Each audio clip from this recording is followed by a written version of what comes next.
දැන් අපිට ඇස්කන් නාසාදී ඉඳුරන් පිනවන්නට අවශ්‍යතාවය තියෙනවා. ඒ වුණාට ඒ බලාපොරොත්තු වෙන ආකාරයෙන් ඒ පිනවීම ලැබෙනවද? මං හිතන්නේ ලැබෙනවා කියලා. 99%කටම ලැබෙන්නේ නැහැ කියලා අඩු ගානේ 95%කටවත් ලැබෙන්නේ නැහැ කියලා තමයි කියන්න තියෙන්නේ. නොලැබෙනවමත් නෙමෙයි. ඊටාම සුළු පිරිසකට බලාපොරොත්තු වෙන ඉඳුරන් පිනවීම තියෙනවා. හැබැයි ප්‍රශ්නේ තෘප්තියක් නැතිකම තමයි. නමුත් බලාපොරොත්තු වෙන ඉඳුරන් පිනවීම තියෙනවා. ඉතින් ඒ පිනවීම නැත්තම් සැපයිද දුකයිද? ඒක එහෙමනම් දුකයි. ඒ කියන්නේ සංසාර දුක නෙමෙයිද? ඒකත් සසර දුකයි. දැන් මෙතන එහාට යන්න නැත්නම් දැන් මම මෙතෙන්දී එක දෙයක් පෙන්නන්නම්. බුදුහාමුදුරුව සසර දුකින් මිදෙන්නට නම් මඟ පෙන්වුවේ. ඔය දුකින් මිදෙන්න මඟක් නැද්ද? ඇහැ, කන, නාසය, දිව, ශරීරය පිනවීමේ මේ දුකින් මේක පිනවන්නට පිනවීමම දුකක් තමයි. මොකද පිනවීම දුක වෙන්නේ පිනවන හින්දා නෙමෙයි. පිනවීම දුක වෙන්නේ ඕක පිනවන්න ලැබෙන්නේ නැති හින්දා. සාර්වකාලික නැති හින්දා පිනවීම. ඒ නිසා දුකයි. නමුත් පිනවන එක නම් සැපයි. බුදුහාමුදුරුවෝ දේශනා කරනවා අත්ති භික්කවේ රූපස්සස්සාදෝ මේ රූපයගේ ආස්වාදයක් තියෙනවා.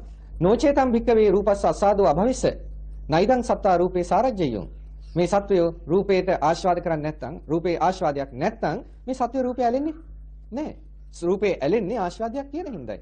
එහෙනම් බුදුහාමුදුරුවෝ මේ රූපේ ආස්වාද නැහැ. ඕක දුකයි දුකයි කියලාම කිව්වා නෙමෙයි. දුකට හේතුව කොච්චර ආස්වාදයක් තිබුණත් ඒකේ ආදීනවයකුත් තියෙනවා. මොකද ඒ රූපය අපි ආස්වාදනය කරන රූපය හැමදාම පවතින එකක් නෙමෙයි. ඒ නිසා මගේ ආස්වාදනය හැමතිස්සෙම හැමදාම පවතින්නේ නැහැ. මම යම් ඇහැකින් රූපය දකිනවා නම් ඒ ඇහැ හැමදාම තියෙන්නේ නැහැ. ඒතකොට ඇහත් නැති වෙනවා නම් රූපයක් නැති වෙනවා නම් එහෙනම් මේ ලබන ආස්වාදයේ තේරුමකුත් නැහැ.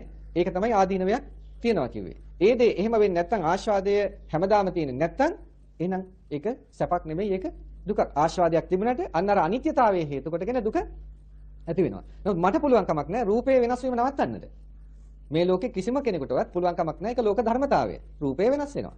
ඇහැ කියන රූපයත් වෙනස් වෙනවා. ඇහෙන් දකින රූපත් වෙනස් වෙනවා. මේ රූප කවදාවත් කාටවත් ඒ වෙනස් වීම නවත්තන්න රූපවල තියෙන වෙනස් වීම කාටවත් නවත්තන්න බෑ. එහෙනම් ඒ කියන්නේ අපිට ඒවා පාලනය කරන්න බෑ. අපිට පාලනය කරන්න බැරි ස්වභාවය ඒකේ තියෙන නිසා තමයි සියල්ල අනාත්මයි කියලා කිව්වේ. සබ්බේ ධම්මා අනාත්තා කියලා කිව්වේ ඔන්න ඔය ධර්මතාවය කාටවත් පාලනය කරන්න පුළුවන් එකක් නෙමෙයි. දැන් මෙන්න මේ අනිත්‍ය දුක්ඛ අනාත්ම කියන ත්‍රිලක්ෂණය පෙන්눔 කරන්නට තමයි බුදුරජාණන් වහන්සේ මේ ජාතිපි දුක්ඛ, ජරාපි දුක්ඛ, ව්‍යාධිපි දුක්ඛෝ කියන මෙන්න මේ ආකාරයෙන් මේ දුක්ඛ සමුදය පෙන්වලා තියෙන්නේ. දැන් අපි පෙන්නවා දැන් මෙතන වර්තමානයේ ඉඳුරන් පිනවීමටම තියෙන ආශාවවත් ඒක එහෙමම වෙන දෙයක් නෙමෙයි.